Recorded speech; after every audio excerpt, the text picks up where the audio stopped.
De moins en moins de nouveaux cas de Covid, 9200 en moyenne chaque jour. Et de plus en plus de vaccinés. Dont le président Emmanuel Macron, d'ailleurs, il l'a annoncé hier soir sur Twitter, 25,7 millions de premières doses au total.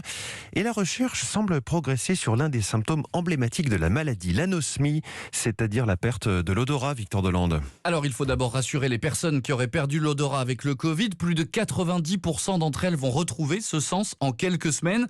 Mais pour les 10% restants, ce symptôme peut durer parfois plus d'un an. En suivant plusieurs patients atteints d'anosmie, Pierre-Marie Liédeau, chef de l'unité perception et mémoire à l'Institut Pasteur, a fini par trouver des traces du Covid nichées dans ce que l'on appelle l'épithélium olfactif, un organe situé dans les cavités nasales et qui permet de reconnaître les odeurs.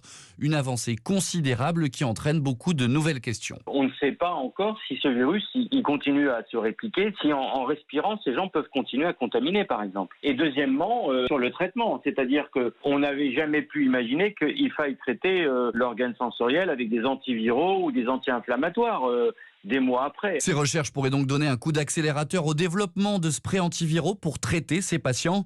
Enfin, ces chercheurs se demandent si les séquelles neurologiques de certains patients sont liées à cette perte de l'odorat. Un essai clinique vient d'être justement lancé pour trouver la réponse.